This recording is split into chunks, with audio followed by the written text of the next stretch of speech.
समान श्रद्धा की योगी। इस पवित्र पावन व्याख्यान वेदी की शोभा को बढ़ा रहे हैं। आग्नेय वस्त्रों से और पीत वस्त्रों से सुसज्जित समस्त सन्यस्त वृंद यतिमंडल, आर्य जगत की विद्वत परिषद के वो सभी सम्मानित विद्वज्जन महानुभाव, जिस कड़ी में पूज्य आचार्य श्री वेद प्रकाश श्रोत्रिय जी, वंदनीय अभिनंदनीय पूज्य आचार्य श्री देशराज शास्त्री जी, और इसी कड़ी में व्याख्यान वेदी की शोभा को सुसज्जित करने वाले समस्त विद्वज्जन महानुभाव, और जिन्होंने इस भरतपुर को उस कड़ी में पूज्याचार्य देशराज जी भी हैं और भी विद्वान हैं, और उसी कड़ी में एक ऐसी शख्सियत जो आर्य जगत में प्रेरणा के स्रोत हैं। आप बहुत उच्च कोटि के कवि, बहुत उच्च कोटि के महोपदेशक, और सबसे बड़ी विशेषता आपकी कि सरलता और सौम्यता की एक प्रतिमूर्ति। यदि चलती फिरती शख्सियत के रूप में आप धर्म के दर्शन करना चाहते हैं तो मैं बड़े विश्वास के साथ कहती हूं कि आप पूज्य पंडित नरदेव जी के दर्शन कर लीजिए, जो धर्म की साक्षात प्रतिमूर्ति है। आज मैं प्रथम बार उनकी इस तपस्थली में आई हूँ, बहुत अच्छा लग रहा है, और इसके लिए मैं आर्य समाज भरतपुर के आर्य समाज का जो युवा संगठन है और आर्य वेदल, जिन्होंने मिलकर के इस पूरे के पूरे कार्यक्रम को किया है, जिसमें प्रतिनिधि सभा का भी सहयोग शामिल है, तो मैं उन समस्त सदस्यों को, जिसमें हमारे प्रधान जी सत्यदेव जी, मंत्री श्री मान सिंह जी, कोषाध्यक्ष हमारे पंडित जी के भरत भड़ाका जी हैं, डॉक्टर एन.डी. शास्त्री जी, और संयोजक श्री राम सिंह वर्मा जी और डॉक्टर शैलेश जी, और संरक्षक के रूप में हमारे जो वानप्रस्थी हैं श्रद्धेय वेद मुनि जी, मैं इन समस्त पदाधिकारियों का धन्यवाद ज्ञापित करती हूँ। बड़ी कुशलता के साथ, बड़े व्यवस्थित रूप से जो मंच का संचालन कर रहे हैं, श्रद्धेय आर्य जी को भी प्रणाम करती हूँ। समय के अभाव में मैं नाम से बचना चाह रही हूँ, इसलिए मैं देख रही हूँ कोटा से चल करके, फरीदाबाद से चल करके, मथुरा से चल के, ओल से चल करके, और आसपास का जो विभिन्न आपका ये बहुत ही क्रांतिकारी भी और बड़ा बुद्धिजीवी लोगों का जो पूरा का पूरा एक क्षेत्र है, दूर दूर से चल करके सभी आर्यजन कलवत से और दिल्ली से और बहुत दूर दूर से चल करके जो आर्यजन इस कार्यक्रम की शोभा को बढ़ा रहे हैं, मैं आप सभी धन्यष्ट महानुभावों की वंदनीय मातृ शक्ति की गरिमामय उपस्थिति को नमन करती हूँ, प्रणाम करती हूँ। उपस्थित मेरे भाइयों और बहनों, बहुत सुंदर चर्चा आप लोग, आज का जो प्रातःकालीन विषय रखा गया, विज्ञान और धर्म, इस पर आप सुन रहे थे, और सभी विद्वानों ने इस पर बहुत चर्चा की, सभी उसी विषय पर बोले। मैं सोच रही थी थोड़ा सा विषय को दूसरी तरफ मोड़ करके चलो, समझने का प्रयास करेंगे, लेकिन मैं उसी कड़ी में अपने विषय को जोड़ देती हूँ। अभी पूज्य आचार्य श्री जी ने आप लोगों के सामने धर्म के विषय में बताया, और जो विज्ञान शब्द यहाँ पर जुड़ा हुआ है, जिन आर्य महानुभावों ने ये राशि देकर मुझे सम्मानित किया, मैं उनका और मातृशक्ति का भी धन्यवाद दिया। समय थोड़ा है और आप लोग थोड़ा सा ध्यान से सुनिएगा। एक स्थान पर एक बहुत उच्च कोटि के जो अपने आप को संत कहते थे, साधु कहते थे, बाबा कहते थे, और वो केवल बाबा या संत या साधु तक सीमित नहीं रहे। जैसे जैसे उनका लेवल, उनका स्टैंडर्ड बढ़ता चला गया, परिस्थितियां डेवलप होती चली गई धीरे धीरे, और अंधविश्वास के आधार पर उन्होंने लाखों अनुयायियों को, उनके जो फॉलोवर्स थे, जो उनको फॉलो करते थे, उनकी अच्छी खासी भीड़ अपने पीछे लगा ली। तो कुछ दिनों के बाद उन्होंने अपने आप को कहना शुरू कर दिया, आई एम लॉर्ड शिवा, मैं शिव हूं, शिव का अवतार हूं, अहम ब्रह्मास्मि, मैं ही ब्रह्म हूं, मैं ही भगवान हूं। और जैसा कि पूज्य पंडित जी ने भी संकेत किया कि भगवान केवल बाहर नहीं है, भगवान तो जेलों के, जोर से बोलो, अंदर भी खड़े हुए। और भगवानों की परिस्थितियां अगर आप सुन लो तो बड़ी विचित्र हैं, पर मैं उस तरफ नहीं जाऊंगी अभी, क्योंकि अभी विषय नहीं। वो अपने आप को कहते थे, आई एम लॉर्ड शिवा, मैं शिव का अवतार हूं। कुछ समय बाद उनकी एक सीडी जो थी वो रिलीज हुई, एक एमएमएस रिलीज हुआ, और उस सीडी पर ऐसा हड़कंप मचा के उनके ऊपर कम से कम भी 150 केस जो थे वो कर दिए गए। जब 150 केस उनके ऊपर हुए तो वो अपने आप को ब्रह्म कहने वाले गिरफ्तार हुए। गिरफ्तारी हुई तो चेले चपाटों की खोज बढ़ी थी, वकीलों की खोज बढ़ी थी, तो किसी तरह से बेल करा दी। बेल करा करके वो व्यक्ति भारत से नेपाल के रास्ते निकला, और नेपाल के रास्ते होता हुआ वो दूसरे देशों में गया, और लगभग 4 साल के बाद यूट्यूब पर उनका एक चैनल, और चैनल पर उनकी एक वीडियो रिलीज हुई, और जिस वीडियो में वो कहते हुए दिखाई दिए कि ऑस्ट्रेलिया के पास में उन्होंने पूरा का पूरा अपना टापू खरीद लिया है, और उस टापू को खरीद करके वो एक देश बना रहे हैं। उस देश का नाम भी उन्होंने क्या दिया, कैलासा। इतनी स्टोरी से आप समझ गए होंगे वो कौन थे, दक्षिण की तरफ के नित्यानंद स्वामी, यही था ना, है ना।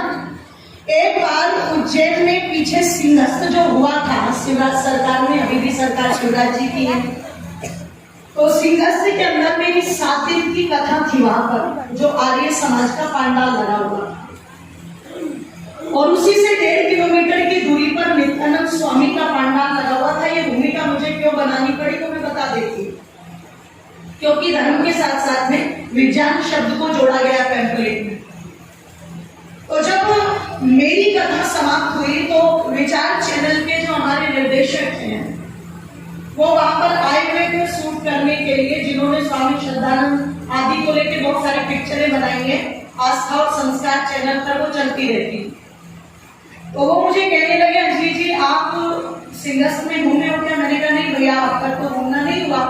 तो बोले चलो आज सिंहस्थ आपको दिखा दें, थोड़ा सा पूरी दुनिया घूमने आती है तो आप भी चलो। 2-3 माताएं बहनें मेरे साथ में थी, और 3-4 हम लोग इकट्ठे होकर के चल पड़े। तो जब नित्यानंद के पांडाल के सामने से निकले तो वहां पर एक बोर्ड लगा हुआ था। मेरी आदत है थोड़ा सा मैं जहां पर जाती हूँ, जो बैनर आदि होते हैं उनको बड़े ध्यान से पढ़ लेती हूँ। तो जब मैंने वो बोर्ड वहां पर देखा बंधुओं, तो जरा ध्यान से सुनिएगा भरतपुर वालों, उस बोर्ड पर लिखा हुआ था कृपया, ध्यान दीजिएगा, कृपया जूते चप्पल, आगे क्या होगा, बाहर तार के, जोर से बोलो, इतना ही नहीं था। आप अगर यहाँ पर लिखोगे तो definitely that is the fact point कि आप यही लिखोगे कि कृपया जूते चप्पल बाहर उतार करके आए। लेकिन मेरी बुद्धि को हैरानी हुई जब वहां पर लिखा हुआ था कृपया जूते कोमा चप्पल कोमा बुद्धि को, संचालक जी, कृपया जूते चप्पल कोमा बुद्धि को बाहर ही रख करके आए, क्योंकि धर्म का तर्क के साथ कोई लेना देना, जोर से बोलो, माता वो समझ रही हो आप? नहीं समझ रही हो आप? अगर समझ जाती तो ये जो इतने ढोंगी घूम रहे हैं ना बाबा, इनकी दुकानें सजने वाली नहीं थी, बुरा मत मानना। इनकी दुकानों को सजाने में इस मोहल्ले से ज्यादा भूमिका इस मोहल्ले की है, इस मोहल्ले की भूमिका ज्यादा है। इनको एक बार को कोई आकर के कुछ कहता है तो ये बुद्धि से विचार करते हैं कि हम इसकी बात माने या जोर से बोलो। पर इस वाले मोहल्ले को आकर के बुरा मत मानना, मैं सबके लिए नहीं कह रही हूँ, पर मैंने बहुत देखी है जब आकर के कोई बाबा तुम्हें ये कह देता है ना कि बच्ची तू बहुत परेशान है, तू सबके लिए करती हो, तेरी कोई नहीं सुनता, सीधी लेट जाती है बच्ची बाबा के चरणों में। सही कह रहे हो, अंतर्यामी हो तुम तो बिल्कुल,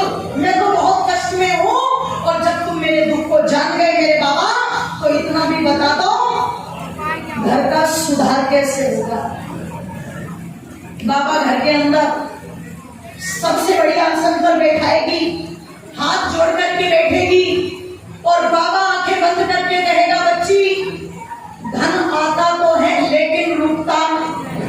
अरे गधे के बच्चे, जो लक्ष्मी होती चलायमान है, आएगी तो जाएगी भी और जाएगी तो जोर से बोलो सबके साथ में। तो ये यही कहते हैं, इनकी भाषा है, ये सारी सीखी हुई है मैंने।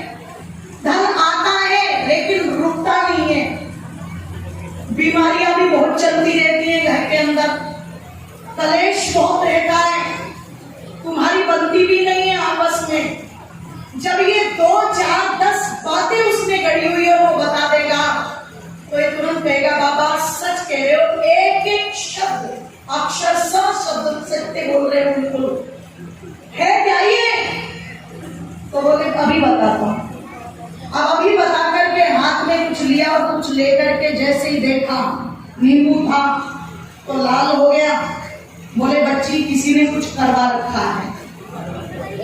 और जैसे ही आप ये कहोगी कि किसने, यही बोलती हो ना, पूछेगा तो जरूर आदमी कि किसने, तो देखो रटा रटाया, बिल्कुल रटा रटाया उत्तर है, बाहर का नहीं है कोई।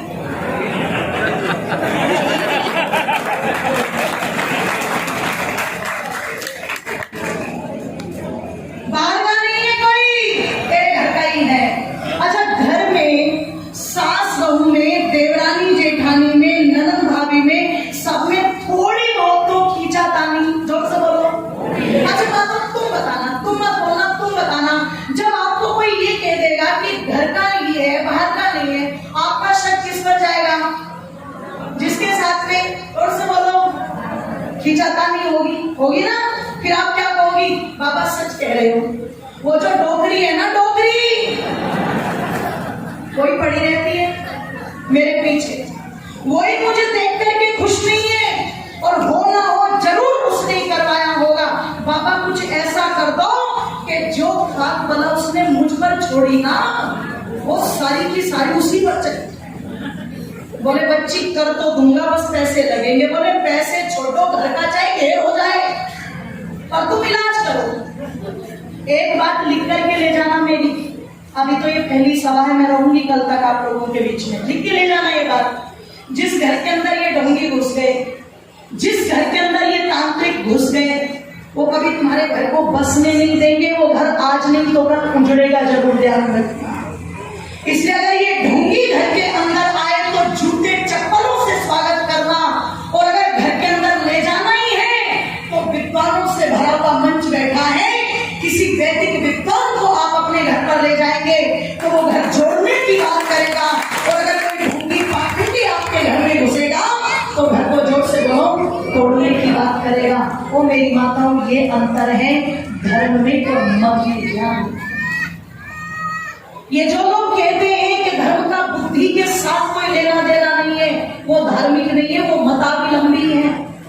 और मताविलंबियों का सीधा सीधा उद्देश्य होता है हम ठीक है और बाकी सब, और से बोलो, दुनिया में ऐसे ही है।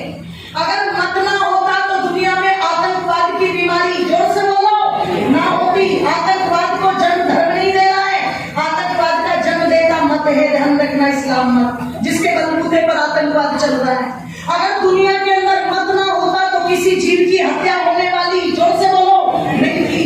अगर दुनिया के अंदर मत ना होता तो किसी बहन बेटी के साथ में बलात्कार होने वाला, जोर से बोलो, नहीं था। अगर दुनिया के अंदर मत ना होता लोगों तो कहीं पर भी भ्रष्टाचार होने वाला नहीं था। अगर दुनिया के अंदर मत ना होता तो कहीं पर अनाचार अत्याचार होने वाला नहीं था। अरे इन सारी की सारी बीमारियों को अगर जन्म दिया है तो मत और मताविलंबियों ने जन्म दिया है लोगों, जिनका धर्म के साथ कोई भी लेना देना बोलो नहीं है। पर दुख की बात यह है, आज धर्म का प्रचार कम होता है और मताविलंबियों का प्रचार जोर से बोलो। जहां भागवत के नाम पर लड़कियां नाच रही हैं और जवान जवान लड़के खड़े होकर के वीडियोग्राफी कर रहे हैं, लोग उसे भी धर्म बता रहे हैं। जहां पर प्रातः काल पता लगा गौ की गर्दन काटी जा रही है, लोग उसे भी धर्म का नाम दे रहे हैं। आप कलकत्ता चले जाओ, लोग काली के मंदिर में सुबह सुबह मुर्गा लेके, बकरा लेके खड़े हुए हैं, उनकी गर्दन काटने को भी लोग धर्म का नाम दे रहे हैं।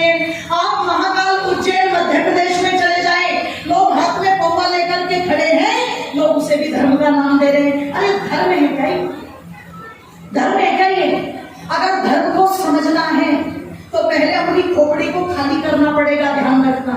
हिंदू की खोपड़ी में जंग लगा पड़ा है। ये धर्म के नाम पर कुछ भी करने को तैयार हो जाए। ये धर्म के नाम पर शिव जी को दूध पिला दे, ये धर्म के नाम पर गणेश को दूध पिला दे, ये धर्म के नाम पर ठाकुर जी को काढ़ा पिला दे। कोरोना हो गया दुनिया को। टीवी पर वैद्य बता रहे थे सब गिलोय की बेल पियो, सब काढ़े पियो। अरे आदमी पी ले कोई दिक्कत नहीं है, तुम गायों को पिला दो कोई दिक्कत नहीं, तुम भैंसों को पिला दो कोई दिक्कत नहीं। पर हमारे मूर्ख हिंदू, इसने तो मंदिर में जाकर के खाटू जी शाम को बोले गए, खाटू जी शाम को कोरोना ना हो जाए, तो खाटू जी शाम को भी क्या पिला रहे हैं हिंदू? जोर से बोलो, काढ़ा।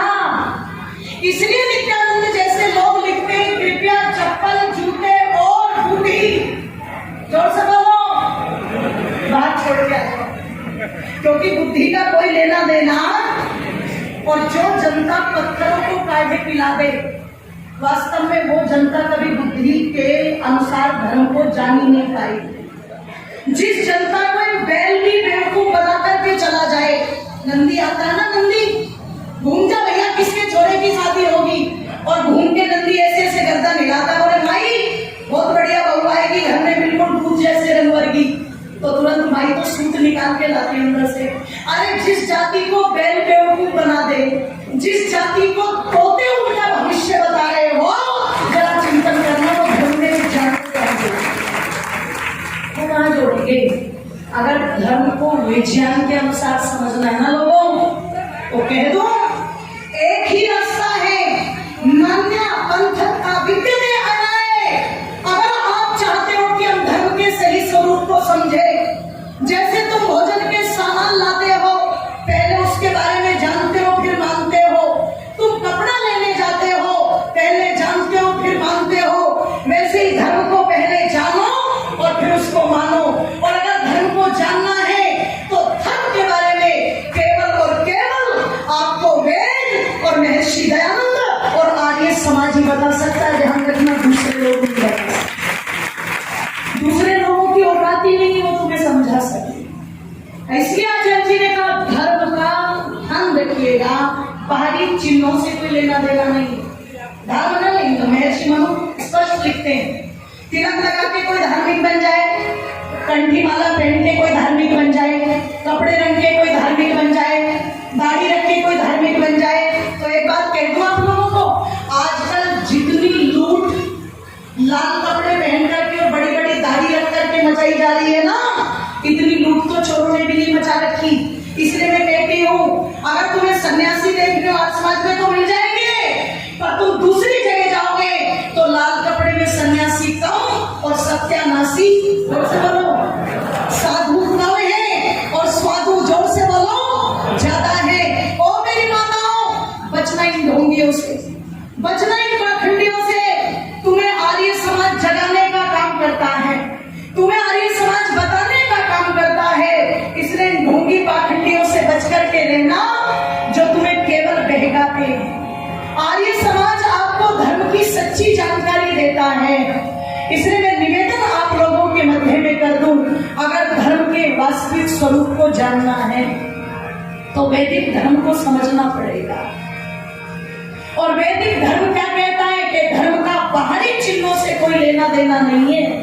क्या है धर्म? धर्म का संबंध है आपके आत्मिक व्यवहार से। धारणार्थ धर्म इत्यादि, जिसको जीवन में धारण किया जा सके।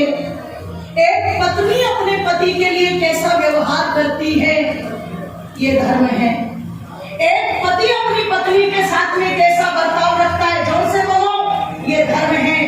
अक्सर मंचों पर कहा जाता है पति को भगवान मानो, पति को परमात्मा मानो, उसके खान पान की व्यवस्था उत्तम करो, उसके वस्त्र आदि की व्यवस्था उत्तम करो, पति के बिना पूछे किसी को कोई वस्तु मत दो, पति के बिना पूछे कोई व्यवहार न करो।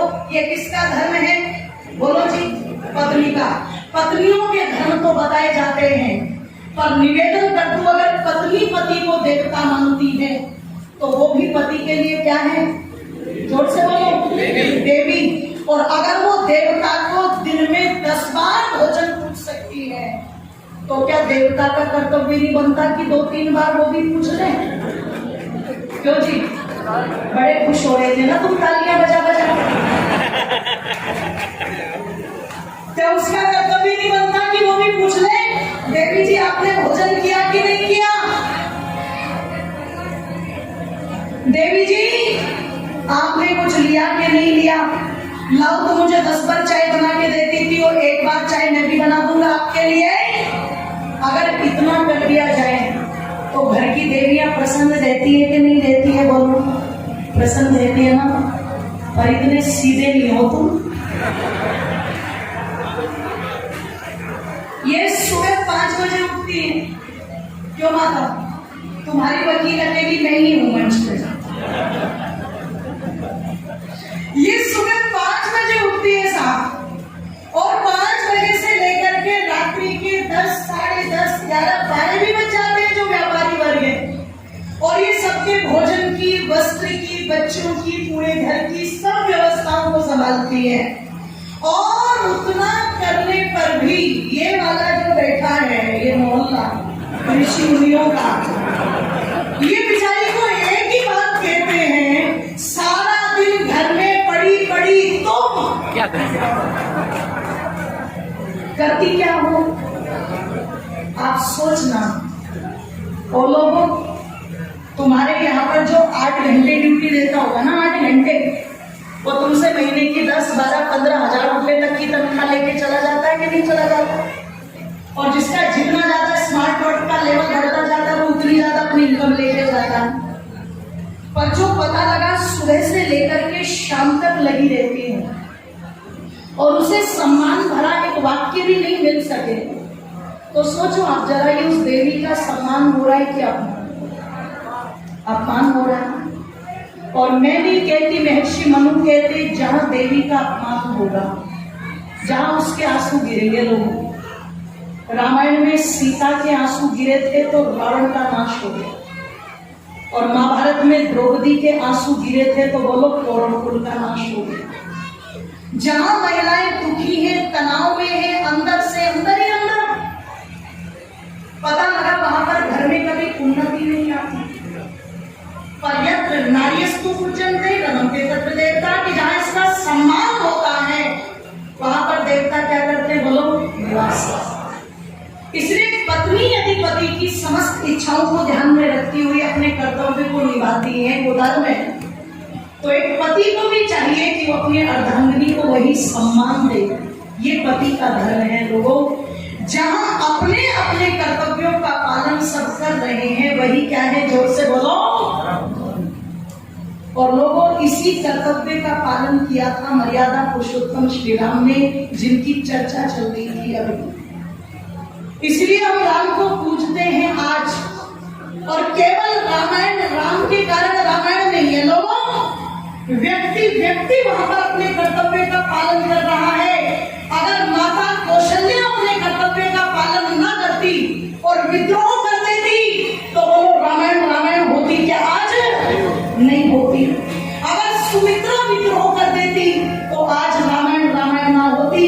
और कह दो, जब परिवार वाले पति को कोई तकलीफ देते हैं ना, तो सबसे पहले सीना ठोक करके कौन आती है आगे? जोर से बोलो, पत्नी आती है ना, पत्नी।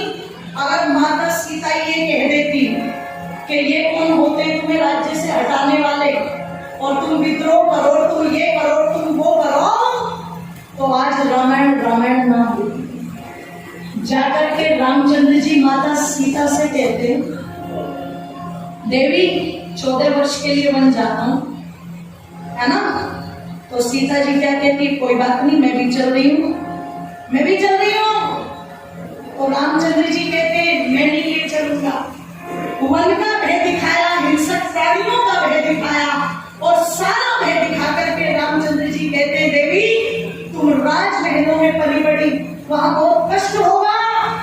माता सीता कहती, अगर यहाँ रही तो अधिक कष्ट होगा, वहां रहूंगी तो कष्ट भी सुख में होगा ना, मुझे अपने साथ ले चलो।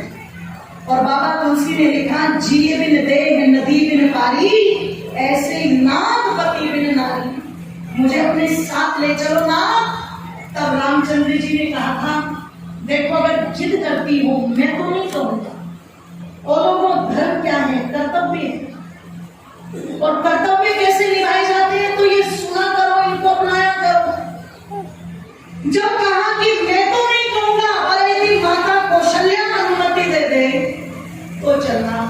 आज की सीता होती ना, आज की एक बार पति को बोलती पिक्चर देखने चलना है, तो तभी मोटरसाइकिल के गधे की तरह कान से उधेड़ के कहता चल जल्दी, क्योंकि पति पत्नी राजी तो क्या करेगी माँ जी, ये बोलता कि नहीं बोलता। और रामचंद्र जी ने कहा अगर माँ कौशल्या कह दे तो चलना। आज की सीता होती तो क्या कहती, तेरे लिए थे कि तेरी माँ ने लिए थे, ये बोलती ना। पर वो धर्म था, वो क्या कहती है ना, मैं माँ के पास जाती हूँ। दौड़ी दौड़ी माता कौशल्या के चरणों में चिपट गई।